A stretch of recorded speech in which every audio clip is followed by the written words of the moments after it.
nos vamos a meter en el tema del grooming. Bárbara Peñalosa es abogada, especialista en ciberdelitos y conciencia en red. ¿Cómo estamos? Buen día. Buen Un gusto, día. Bárbara. Vamos a tener que empezar diciendo qué es el grooming. Si bien ya hemos hablado de este tema, está bueno redefinirlo para toda la gente. Bueno, el grooming en nuestro país desde el año 2013 es un delito que está penado en el artículo 131 de nuestro Código Penal. Se establece una pena que va de los 6 meses a los 4 años y consiste en el contacto que genera una persona, que si bien el código no lo dice, se refiere a un adulto, a través de medios de comunicación electrónicos, a través principalmente de redes sociales, y ese contacto se realiza mediante engaños a un menor de edad, a un niño o adolescente, con el fin de cometer algún delito de índole sexual. Menores de 18, menores de 21. Ese es el problema, el código no distingue. Como ya marqué, no establece que tiene que ser un adulto el que genere el contacto, y dice una persona menor de edad, pero no hace una diferenciación entre niño o adolescente. Entonces, como sí se realizan en otros tipos de delitos de índole sexual.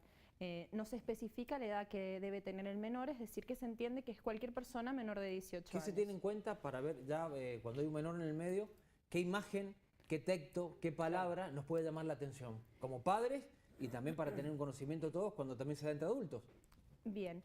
Entre adultos no se daría. Siempre es una persona mayor de edad que genera el contacto con una menor de edad. Pero vos de adulto te podés sentir ofendido por algo que te dicen, por un comentario o por una frase determinada. Claro, el acoso virtual, digamos, yo distingo, a veces le llaman al grooming acoso virtual. Para mí el acoso virtual es mucho más grande y puede ser entre adultos, entre niños o adultos y niños. En este caso sería el delito de grooming, que a mí me gusta llamarlo como un abuso digital, un abuso sexual digital. Es un trabajo que hace el groomer. Groomer se llama a esta persona mayor de edad que genera el contacto. Es un trabajo muy minucioso de engaños respecto del menor. Lo que quiere hacer el groomer es ganarse la confianza del chico. Entonces, de a poco se hace pasar por un menor de edad también, por un par, simula tener los mismos gustos, las mismas inquietudes. Entonces es de a poco que vas tratando de generar la confianza con el menor, siempre a través del engaño. Muchas veces no ocultan la edad que tienen. ¿Sí? Hay casos en donde se oculta la edad, se miente, se dice que se tiene la misma edad, y por ahí el niño o el adolescente se da cuenta que es un adulto ya avanzado el delito, digamos, y muchas veces no ocultan la edad y abiertamente dicen la edad que tienen. ¿En ese adulto hay una situación de perversión? Claro, es un abusador, ¿sí? Muchas veces puede ser un pedófilo, pero... ¿Hay diferencia entre no ocultar la edad y ocultarla?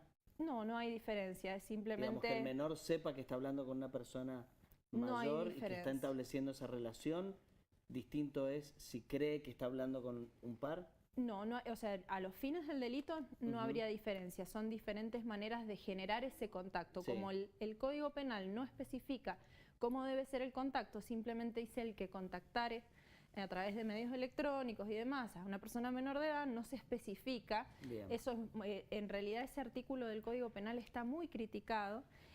Hablando con el fiscal aquí en Mendoza, que es el encargado de llevar este tipo de casos, me ha expresado también el problema o las vallas que encuentran con la redacción que tiene el Código Penal, que no es de lo más feliz.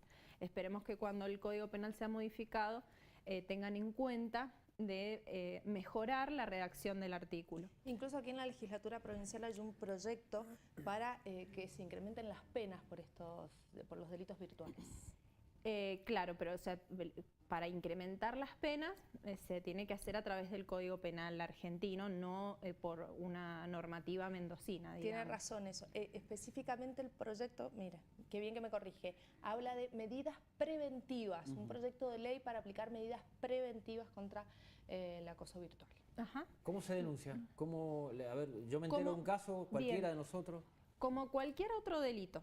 ¿sí? En la fiscalía del barrio, digamos, en la que esté más cerca de la casa, que es donde se ha cometido el hecho, digamos. ¿Y tiene detalles si efectivamente la gente denuncia esto? Conversando con el fiscal Santiago Garay, que es el encargado de la Fiscalía de Delitos Complejos y Delitos Económicos, es allí donde es él el que investiga este tipo de delito, me comentó que hay alrededor de 25 casos en su fiscalía ya. En relación a esto le digo, doctora, que se ha informado que en el país hay 14 denuncias de acosos virtuales contra menores por día, según el relevamiento del equipo de delitos informáticos de la ciudad de Buenos Aires, que releva a todo el país. Esto coincide con la realidad. Es así, es así. ¿Esto automáticamente también repercute en la red social? Digo, si hay alguien que tiene un perfil, ¿no?, y lo utiliza para hacer esta práctica. Una vez que se hace la denuncia, automáticamente se puede dar aviso a la red social para que bloquee ese perfil. Existe un protocolo que está impulsado por el Ministerio Público de la Nación, justamente con esta fiscalía especializada que está a cargo del doctor Horacio Solín. Ellos han trabajado mucho este tema. La denuncia se debe efectuar, como les decía, inmediatamente. El papá que encuentra, o el mismo chico que encuentra, o que se encuentra en esta situación, lo primero que debe hacer es denunciar. No se debe intentar hacer nada raro con el perfil, no se debe bloquear al groomer, no se debe intentar, por ahí los papás en el afán de defender a su hijo, se hacen pasar por el chico. Pasó en Buenos Aires. Fue un caso hace poquito, que bueno, hasta generaron un encuentro, todo eso entorpece, es un delito muy difícil de investigar y de probar, es difícil. Entonces, el primero que está en contacto con la prueba digital es la víctima y su entorno familiar. Entonces es importante que esa prueba digital sea muy cuidada. Para esto es inmediato la denuncia, no bloquear, no borrar, no eliminar. Capturar pantallas. Ni tampoco capturas de pantalla, pero en realidad pruebas. Ir con el teléfono, y decir, estos son los mensajes que recibo, esta es mi cuenta de WhatsApp, porque ¿qué pasa? Se genera el contacto por alguna de las redes sociales y por ahí se continúa por WhatsApp.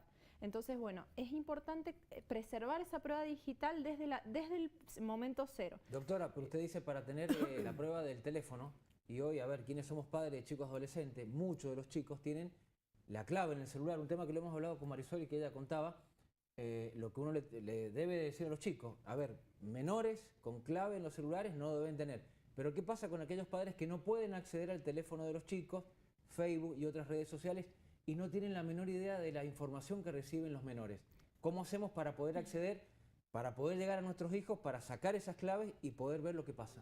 Bueno, allí es donde está la fuerte lucha contra este delito y otros tipos de conductas que ponen en peligro a los chicos en la red. Es la prevención, y la prevención es principalmente desde la familia, y el colegio también puede contribuir.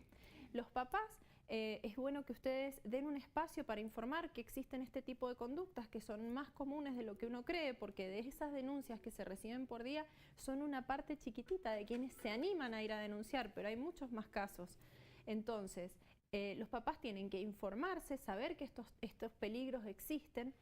El control exhaustivo, la prohibición al niño o al adolescente en el uso de las tecnologías, desde Conciencia en Red, que es la ONG que represento, no lo recomendamos, porque el chico que se siente prohibido en algo va a buscar una salida para hacerlo a escondidas.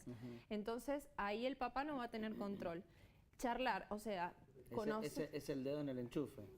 No así. metas el dedo en el enchufe, van a ir a meter el dedo en el enchufe. Porque los chicos tienen acceso a la tecnología, los mismos papás les regalan su primer smartphone, su tablet. Entonces, cuando hacen ese regalo, tienen que saber que va con un manual de instrucciones. Y saber que existen estos peligros, charlarlos abiertamente en la mesa familiar, generar confianza en el hijo para que si se encuentra en esta situación, al primero que recurra sea a su papá o a su mamá o a su hermano mayor, que sea en familia, que se resuelva y no que trate de resolverlo solo. Doctora, para dimensionar la problemática y también saber con lo que nos podemos encontrar, ¿qué tipo de casos se han registrado acá en Mendoza? Eso no me lo podían, son casos, digamos, privados y no puedo... Pero en realidad los casos son todos muy similares, en donde el groomer lo que hace es empieza a engañar al chico. primero, busca lo que el mismo hijo, el mismo chico o los mismos papás compartieron del hijo, lo busca en las redes, vas viendo cuál es el perfil, no contactan a un solo menor de edad, sino que contactan a varios a la vez. Entonces, con la misma información que los chicos comparten, o sus papás, se valen de eso para el engaño. Entonces simulan que les gusta la misma música, que les gusta, que tienen las mismas inquietudes y demás. Entonces va generando confianza en el niño o en el adolescente. ¿En busca de un encuentro o de que, por ejemplo, el menor le envíe fotos? Exactamente. Una vez que logra esa confianza, empieza a pedir fotos o videos de índole sexual, y a veces queda solamente en eso, pero eso ya solo significa... Algo que también está muy de moda.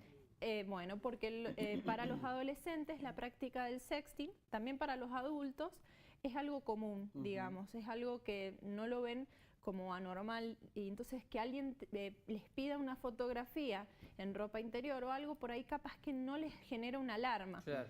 Doctor, ahora en esto que recién ponían de ejemplo el caso de este hombre de Buenos Aires, que generó mucha indignación en la sociedad porque, si mal no recuerdo, fue y golpeó al abusador o al grooming, y se generó un inconveniente, digo, en esto de, lamentablemente, y sé que es una situación y debe ser muy difícil para un padre, pero mantener la calma y la cabeza fría, porque si no te genera más problemas todavía. Y entorpece la investigación. La prueba digital es volátil, es muy delicada, entonces, y muy rápido de modificar. Si bien, digamos, expertos pueden seguir ese registro pero, por ejemplo, en este caso, le dieron tiempo al groomer a eliminar alguna prueba digital, porque si le hubieran dado directamente intervención a la justicia, se hubiera actuado de otra manera.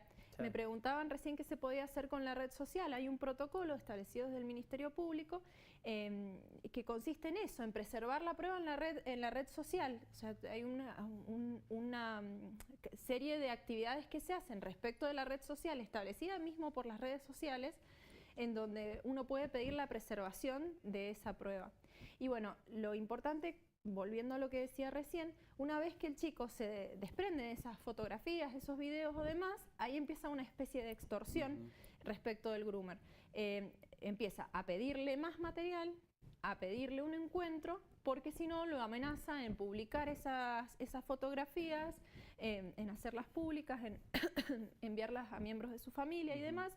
Entonces ahí es cuando el chico se empieza a sentir acorralado y muchas veces, lamentablemente, se llega al encuentro personal. También podemos abrir otra rama, digamos, que con esas fotos subidas de tono se abre una red de pedofilia, ¿no? Que es un comercio enorme también y es tremendo. ¿Qué es Conciencia en Red? Conciencia en Red es una ONG que, bueno, hace poquito cumplió un año. Es una ONG que es nacional, está compuesta por nodos en distintas provincias. Y bueno, lo que justamente buscamos es generar conciencia al momento de usar las redes sociales, no solamente en niños y adolescentes, sino también en adultos. Y brindamos apoyo a víctimas, por ejemplo, de delitos así por ahí. Ay, muchas gracias. Gracias, Sergio. Gracias. Ahí está. Toma, tranquila. Estábamos hablando justamente de qué es Conciencia en Red y qué bueno que exista una ONG que se dedique a decir, a ver, papás, veamos cómo podemos manejar esto, darles herramientas, ¿no? Que a veces los padres están un poco perdidos en cómo controlar a los chicos. Exacto, fue eso lo que nos movió a profesionales de todo el país a tratar de brindar esta ayuda, más que nada, bueno, a los papás y también en los colegios, porque en los colegios es bueno que se traten este tipo de problemáticas y siempre hay que generar confianza en el chico para que vaya un adulto ante una situación así. Que él entienda que lo que le está pasando es un delito y que se puede denunciar. No tenemos más tiempo, pero te quiero hacer una pregunta, porque a veces en reuniones familiares existe como una inconsciencia en cuanto a la mayoría de edad. Hay gente que dice que es 21, gente que dice que es 18 y otros que dicen que es 16, porque si los chicos a los 16 pueden votar, también pueden tener otras responsabilidades. ¿Cuál es la mayoría de edad legal? La establecida por nuestro Código Civil son 18 años. 18 años. 18 años. Listo. Ahí quería llegar. Gracias. No, por haber de venido nada. a Buen Día Argentina. Gracias a ustedes por brindar este espacio para comunicar estas cuestiones que son muy importantes. Y tema que además nos deja un montón de preguntas en el tintero, las cuales iremos respondiendo después en otras oportunidades. Gracias. Bueno.